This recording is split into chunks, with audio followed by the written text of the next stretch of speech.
Donc, nous, on a dit qu'on reprenait maintenant Bezrat Hashem dans le folio 4B. Le folio 4B, on l'a déjà commencé.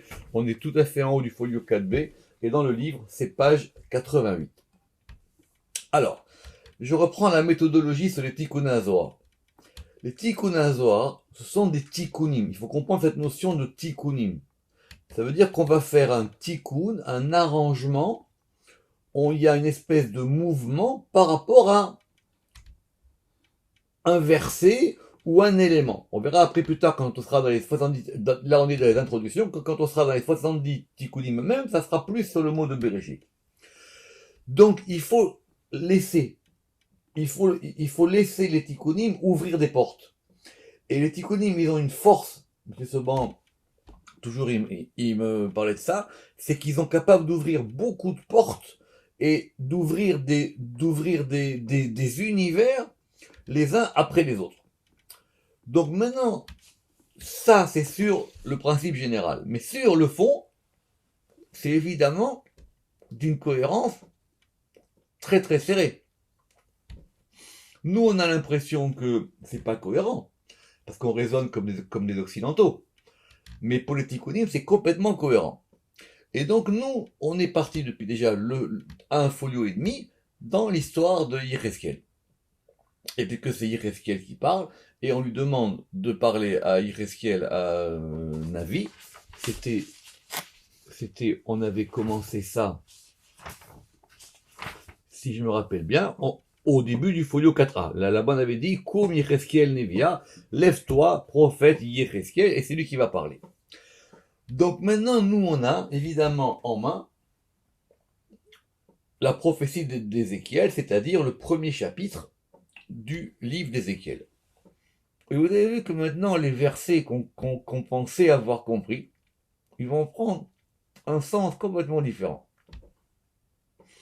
Donc la dernière fois, on avait fait le premier verset, vous vous rappelez, à savoir que il avait dit que Avani betor agola al near kevar, et j'ai vu, et les cieux se sont ouverts. C'était sur ça qu'on avait terminé. Et nifteru hashamaim, et les cieux se sont ouverts. Et j'ai vu, vaer'e marot et Elohim, et j'ai vu les montrées de Elohim. C'est-à-dire j'ai vu ce que m'a montré Elohim littéralement. Alors, on va reprendre un petit peu, la dernière fois on était un peu vite sur Niftehu Hashamaim. Niftehu Hashamaim, évidemment, les cieux se sont ouverts. C'est-à-dire quoi que les cieux s'ouvrent.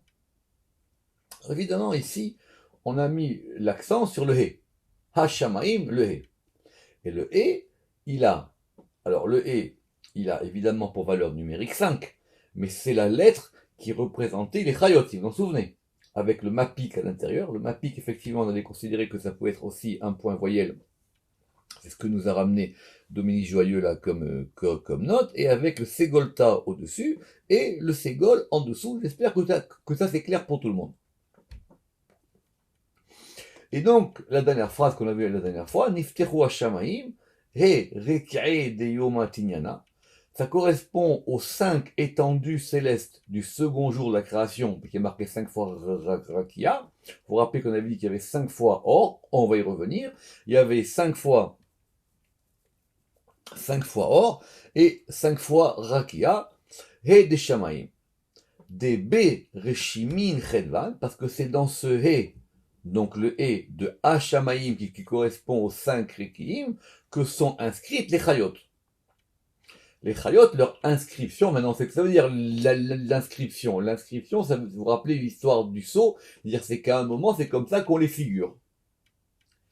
Et ces Chayot-là, des Mekoreun, parce qu'elles ont leur source dans le Shem Yud Ke Vav Ke avec Milouï de Sag, et dans ce Shem de Milouï de Sag, c'est la note 49, il y a 3 Yud qui correspondent à ces 3 points qui peuvent être, effectivement, les 3 points du Ségol ou les 3 points du Ségolta. Si vous avez bien révisé, en plus, ça, vous vous rappelez que ça correspondait soit à Hachem Eler, Hachem Malar, Hachem Nimlor, soit ça correspondait aux 3 Yud de la Birkat Kohanim. Ça, j'espère que c'est clair.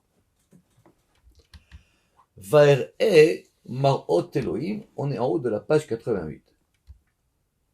Donc on va maintenant prendre ce hé, prendre cette notion de 5, et on va maintenant comprendre que quand les cieux s'ouvrent, donc quand ce hé va se présenter devant lui, on va rester sous une dominance du hé.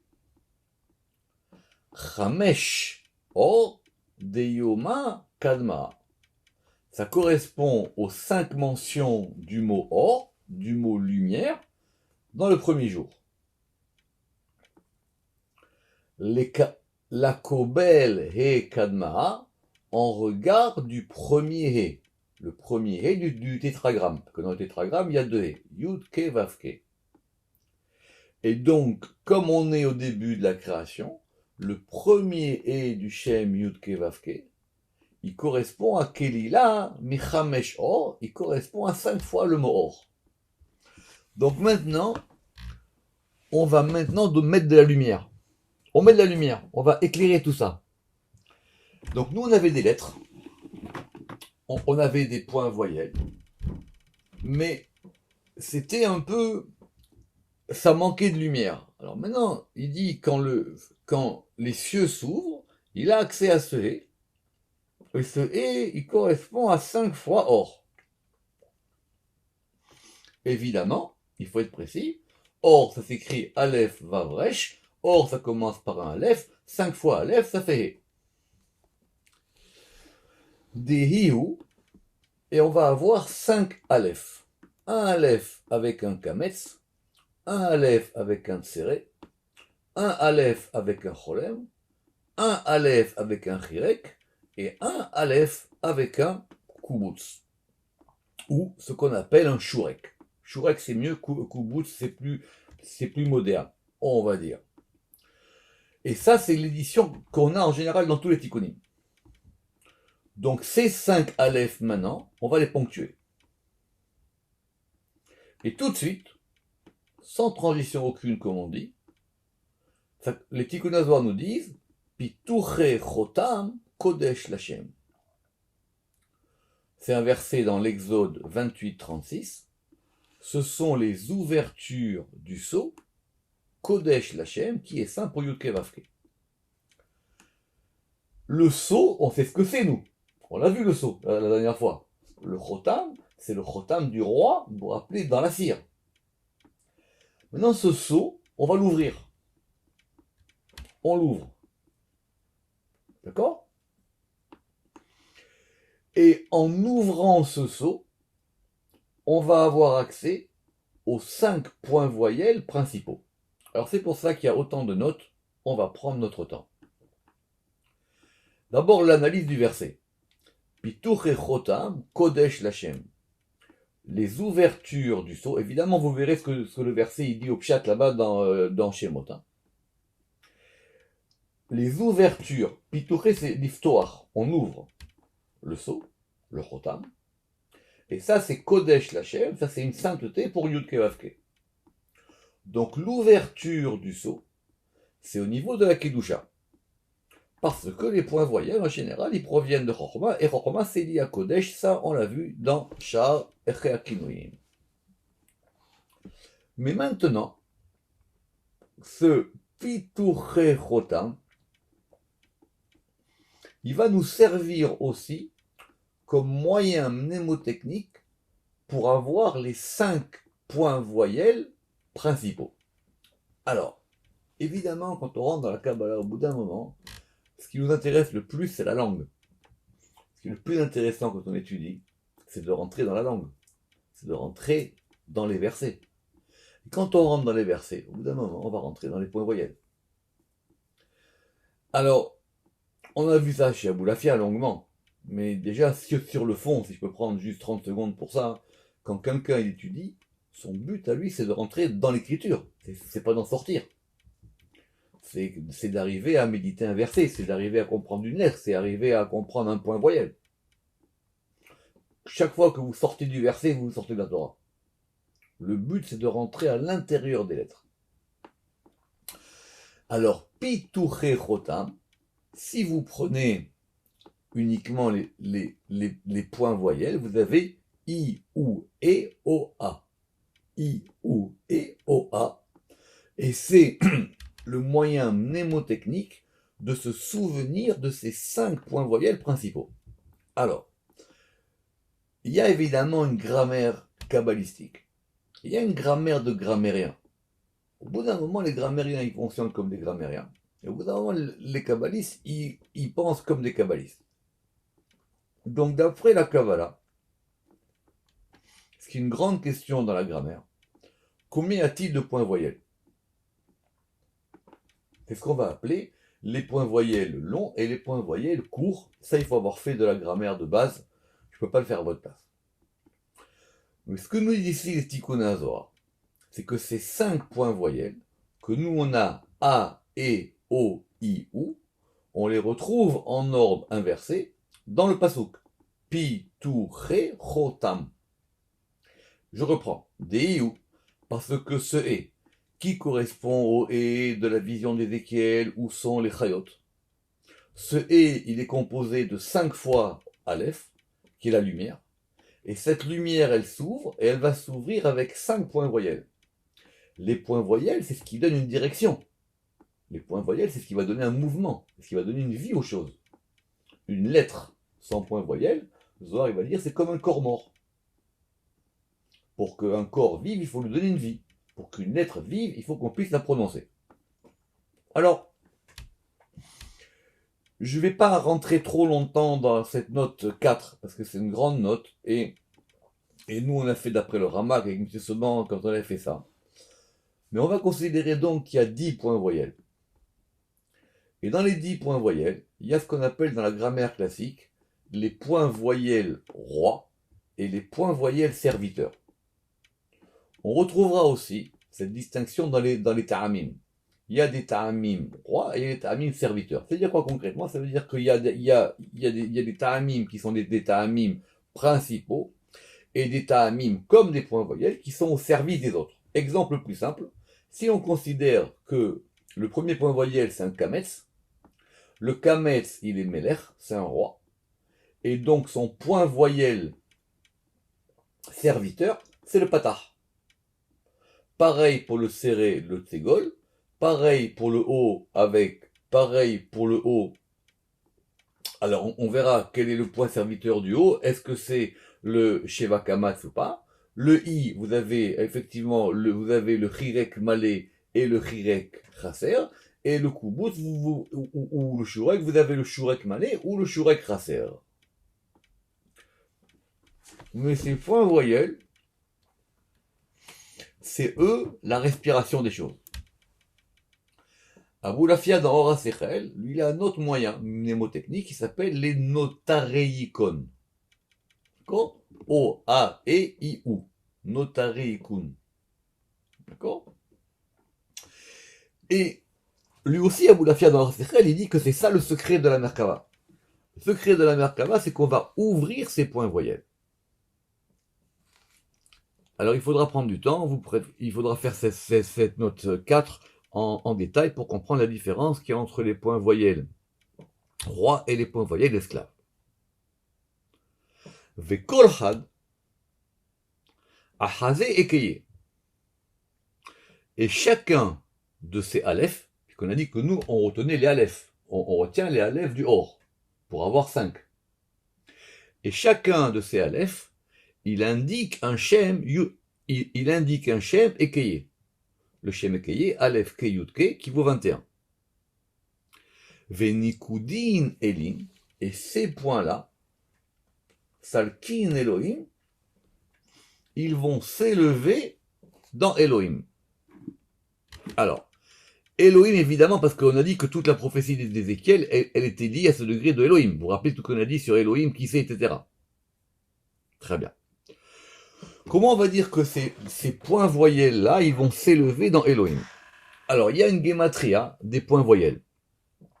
Cette gematria des points voyelles, elle est utilisée par quelques kabbalistes très très précis et très pointus. Mais elle est très simple. Les points voyelles, ils sont considérés soit comme des points, soit comme des traits. D'accord? Par exemple, le kamatz, c'est un trait et un point. le tséré, c'est 2 points. Le kubout, c'est 3 points. On considère que les points sont des yud, donc ça vaut 10, et on considère que les traits sont des vav, donc ça vaut 6. Donc la valeur numérique du kamatz, c'est 10 plus 6, ça fait 16. La valeur numérique du tséré, c'est 20, la valeur numérique du cholem, c'est 10, la valeur numérique du chérek, c'est 10, et la valeur numérique du shurek chasser, ou du shurek nomalé, elle est de 30. Alors comment on arrive à 86? C'est la note 6. Chaque point est considéré comme un yod qui a pour valeur numérique 10, et le kametz, étant composé d'un point yud et d'un trait vav, a pour valeur 16. Et si vous faites l'addition, vous arrivez à 86. Elohim. La valeur numérique des points voyelles de ces 5 aleph qui correspondent au He, c'est Elohim. Donc les marot Elohim, c'est ça. C'est les visions de Elohim. Maintenant, ce Shem Elohim, on va le voir dans les points voyelles.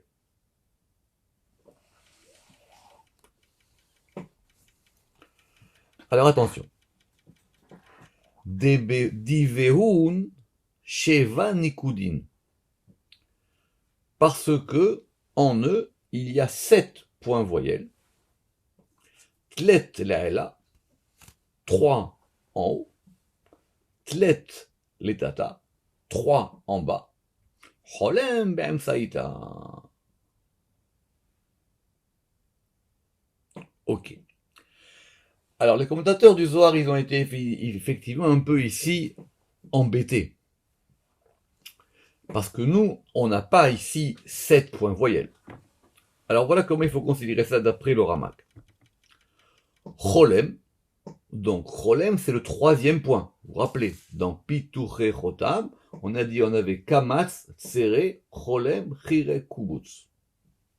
Cholem Tiferet, le haut, se trouve placé au centre d'une nouvelle suite de 4 aleph, avec 3 points en haut, c'est-à-dire à sa droite, on va lui mettre Tsere, qui est Chesed, et force Gvura, et on va lui mettre à sa gauche Malchut, Netzach, Od et Yesod. Autrement dit, on va maintenant reconfigurer les points voyelles de façon à les mettre par rapport aux séphirotes. Et en les mettant par rapport aux séphirotes, on va avoir ce qui est à droite et ce qui est à gauche. Mais ça ne peut marcher que sur un compte de 4 aleph. Le Ramak dit le 5e aleph, on en reparlera plus tard. Donc on prend 4 aleph, et ces 4 aleph, on va les considérer comme étant la droite et la gauche. Vechad rekia teminalun, et maintenant on va rajouter un rakia qui va être le 8e élément pour eux, des itmarbe, parce qu'il a été dit, vaïten otam Elohim birkia shamaim, Elohim, il les a placés dans rekia shamaim. D'après le pshat là-bas, évidemment qu'on parle pas de ça. Mais maintenant ici, on parle des points voyelles. Ces points voyelles là maintenant, on va les placer dans le rekia shamaim. Autrement dit, on va les configurer, ils bougent maintenant, et on va les placer dans le rekia shamaim. Donc ce 8e élément, c'est le trait du kametz, puisque nous n'avons que des points. Or, la seule voyelle qui a un trait et un point, c'est le kametz. Et lui, il va représenter l'étendue des cieux au-dessus des points, qui est le 7e point de la série des points sous les aleph. Donc qu'est-ce qu'on a en gros?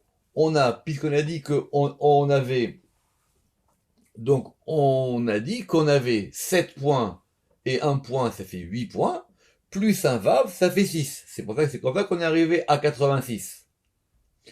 Donc maintenant, on revient là-dessus. Ne cherchez pas à comprendre ces Tikkun Zohar. Déjà simplement le fait de lire ce texte et d'essayer de le suivre, c'est déjà beaucoup. Donc ces 7 points, Vesheva Nitsutse des Nikude, et les 7 étincelles, puisque maintenant ces points sont considérés comme des yud qui sont des étincelles, qui correspondent au point de, on a dit, de nos 5, mais auquel on a enlevé le trait du kametz. La Kobel, Sheva, Kohave, Leket, ils sont en regard des 7 planètes. Les 7 planètes, évidemment, on a vu dans Sefer Yetzira. Donc, c'est les 7 planètes, j'espère que tout le monde les connaît. Donc, on a Shabtai, Tzedek, Madim, Chama, Noga, Kochav et Levana. Et donc, ces 7 planètes, elles correspondent aux 7 séphirotes inférieures. On va voir dans le Sefer Yetzira comment est-ce qu'on a attribué les planètes par rapport aux séphirotes. Tlat Mikan ou Tlat Mikan, donc ça fait 3 d'un côté et 3 de l'autre. Vehama ben Saïta, et le soleil au milieu. C'est-à-dire le soleil qui est donc, il est Tiferet. Revia lechol tlat, et on revient à ce qu'on avait dit, le principe que c'est la 4e de chaque triplé, la malchut, ou Shevia lechet, et elle est la 7e de chaque 6. Vei betsurat cholem, et elle est maintenant dans cette forme du cholem. Alors évidemment, ça va vite. Ça va vite et vous n'êtes pas obligé, il faut prendre du temps. Mais maintenant, on va considérer que ce mouvement de la Shekhinah dans les Chayot, on le voit par rapport aux points voyelles. Ces points voyelles, maintenant, ils bougent. C'est un Aleph qui s'est transformé en 5 Aleph. C'est un E qui s'est transformé en 5 Aleph. Ces 5 Aleph, ils sont ponctués par les points voyelles principaux. Ces points voyelles principaux, maintenant, ils vont se réorganiser. Et on va avoir que ce degré qui bouge, c'est le degré du cholem. Be'ilin hamesh, et dans ces 5, Vekametz misham melokumso, on ramène un verset de Vaïkra. Alors on va peut-être prendre du temps pour lire la note 11, sinon vous n'allez pas comprendre. D'abord le nom de Kametz, il veut dire quoi Kametz? Kametz, le Zohar il dit, et les Tikkun Zohar ils reprennent ici, que ça vient de les Kametz. C'est quoi les Kametz? C'est le fait de fermer le poignet, c'est de fermer la poigne. Ça vient d'où? Ça vient des sacrifices de farine qu'on faisait au temple. Et le Kohen, qu'est-ce qu'il fait? Vekamatz misham, et de là-bas, donc il y a de la farine, le Kohen il met la main dans la farine, et il va refermer la main. Et ce qui reste dans la main du Kohen, c'est ça l'offrande de farine. Vekamatz misham melo kumso, et il va empoigner de là-bas, melo kumso, sa pleine poignée. Autrement dit, le nom Kametz, il vient du fait de poignée. La preuve, c'est que le Kametz, c'est un A fermé. C'est pour ça que les Ashkenazim, ils le prononcent haut. Alors que le Patach, c'est un A ouvert. Imaginez que vous fermez votre poing et vous l'ouvrez. Quand vous fermez votre poing, c'est le Kametz. Et quand vous l'ouvrez, c'est un A. C'est un Patach. D'où la différence de prononciation entre les deux. Chez les Ashkenazim, et par exemple aussi chez les Yéménites. Malheureusement, nous les Sfaradim, on a perdu, on les prononce à peu près pareil les deux.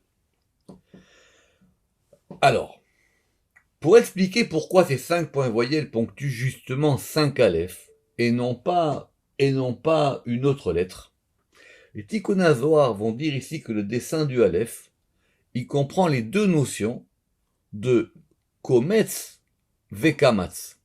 Parce que vous avez vu que dans le verset, il y avait deux, il est marqué Vekamatz Kumso. Et qui correspond au point voyelle Kametz dans le verset cité.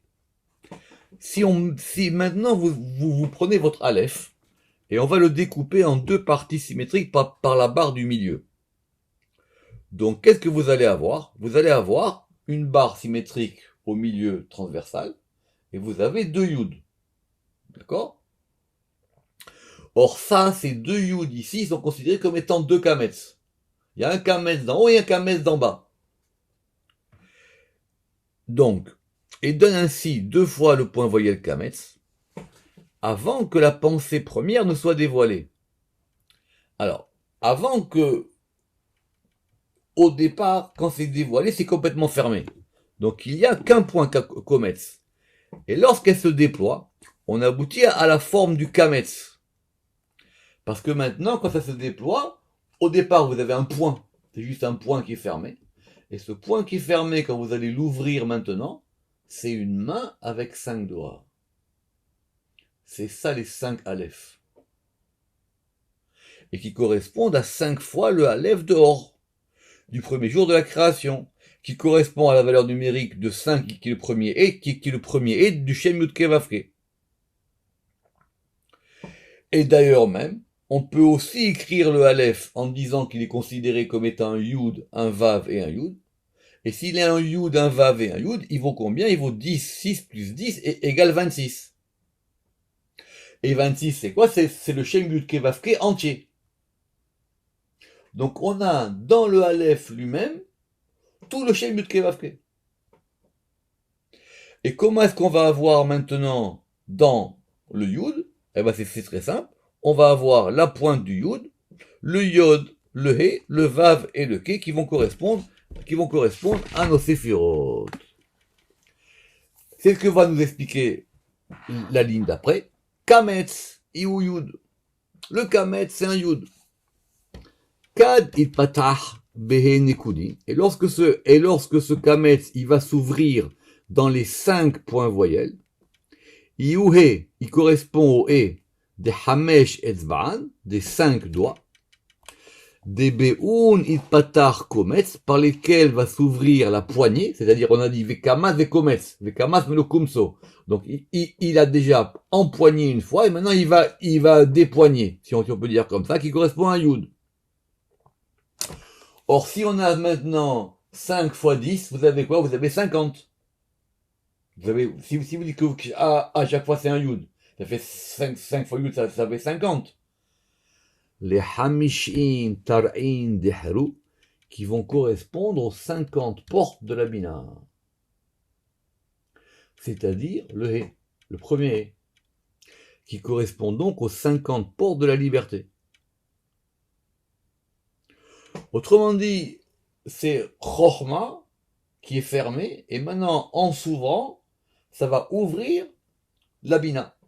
Et la Bina, pourquoi qu'on dit toujours que la Bina, elle est considérée de ces Nun, Shar et Bina? On n'a pas arrêté de les répéter à Kippour hier dans tous les Kaddish. D'accord? Shar et Ora, alors, la vérité, les noms qu'on a mis là-bas, c'est des noms comme ça, hein, que personne, c'est très rare qu'on puisse être capable de dénombrer ces 50 portes de la Bina. Mais encore une fois, c'est un He, Yud, et on ouvre, et 5 fois 10, ça fait 50. Ve'advan Yudke. Et maintenant, comme on a dit que c'était un Yud et un He, donc on a les lettres Advan Yudke. Donc on commence à recomposer un tétragramme. Or Yudke, ça vaut combien? Yudke, ça vaut 15. Ke Chouchban Cholem, comme le conte de Cholem, parce que Cholem, c'était le point central du milieu qui correspond à Tiferet. Comment est-ce qu'on arrive à dire que Cholem, il vaut 15? Alors, c'est facile, ça s'appelle quelque chose ça s'appelle ce qu'on appelle le Mispar Katan. Le Mispar Katan, il va être souvent utilisé dans les Tikkun HaZohar, c'est ce qu'on appelle le petit compte, on lit la note 13. Si on divise le Aleph en 2 parties symétriques, on obtient pour la partie supérieure un Yod Vav qui correspond au Kametz, et le point qui forme le Kametz, il est vu ici comme un Yud, qui est un Cholem. Et Cholem a pour valeur numérique 78. D'accord? 40 et 38. Et quand on ramène les dizaines aux unités, selon la règle du Mispar-Katan, c'est-à-dire autrement dit, on fait 7 plus 8, 7 plus 8, ça fait 15, et 15, c'est Yudke. Donc Cholem, il est Yudke. Et maintenant, on va continuer à reprendre les autres points voyelles. Vechirek et Chirek. Alors Chirek, lui, il fait 308. Et 308, ça fait 3 plus 8, ça fait 11. Et lui correspond au Chouchban Vavke. Il correspond au compte de Vavke. Donc avec ces deux points voyelles, cholem, chirek, en gros c'est quoi la différence entre cholem et chirek? C'est que le cholem il est en haut et le chirek il est en bas.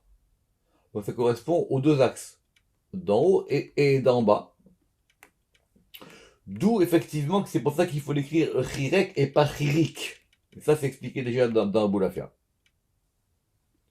Et donc maintenant on va avoir Vavke.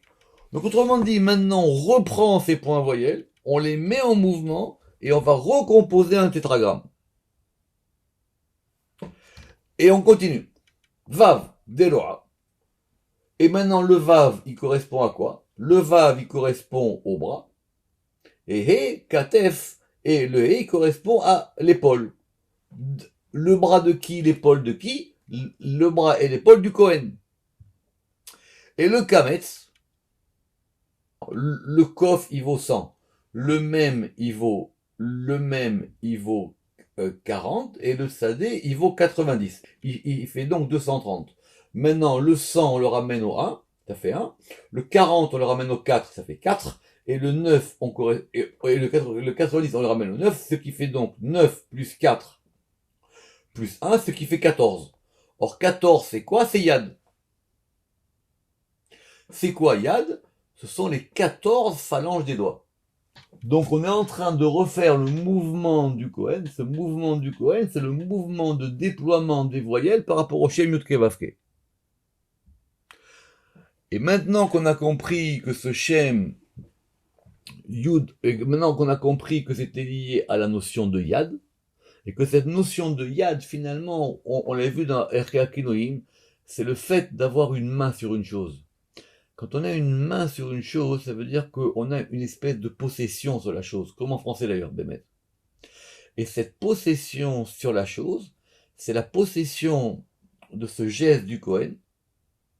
Mais ce geste du Kohen, c'est la possession dans la sainteté. Or, de l'autre côté, Ve'ayihu vayomer kiyad al-kesia. C'est ça qu'on a dit à propos d'Amalek. On a dit que Amalek, Yad al-Kesia, il a une main sur le Kesia. Alors évidemment, j'espère que vous avez fait les Purushim du Sefer Yetzira. Vous vous rappelez que dans ce verset, il y a deux problèmes. C'est que normalement, on aurait dû dire qui c'est, donc il manque un Aleph, et on a dit Yudke parce qu'il manque Vavke. C'est expliqué dans un Pirouche là-bas, dans le Sefer Yetzira qu'on a édité, parce que tant qu'il y a le Yad de Amalek, alors le Kissé, il n'est pas complet, il lui manque un Aleph, et le Shem Yudke Vavke, il n'est pas complet. C'est pour ça que d'ailleurs, justement, la meilleure manière de rattraper ça, c'est expliqué là-bas, c'est le Kaddish. Parce que dans le Kaddish, on dit Yid Gadal Ve'Yid Kadash Shemeh Rabba. Que maintenant grandisse le Shem Yudke. Le Shem Yudke, on veut le faire grandir en Yudke Vavke. À cause du Yad d'Amalek. Donc, la note 17, Ya, qui est composée des lettres Yud et Ke, qui est le Cholem. Il est donc un trône pour la main qui représente le Kametz. Que la main, c'est le Kametz. Donc maintenant, tout va se remettre en place.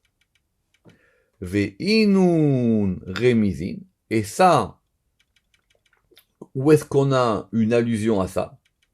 Quand on fait le schéma Israël, quand on dit Hashem Elokeinu Hashem, pourquoi dans le schéma Israël, on a eu besoin de répéter 3 noms de Dieu? Hashem Elokeinu Hashem. Pour avoir 14 lettres.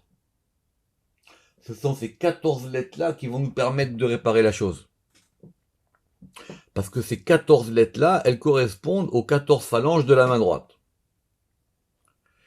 Et dans les 14 phalanges de la main gauche, que si vous avez 14 à droite et 14 à gauche, ça fait 14 et 14, 28. C'est Kohar. On l'a vu Kohar dans Erkei Kinoim. Maintenant, du côté droit, les 14 du côté droit, elles correspondent à Hashem Elokeinu Hashem.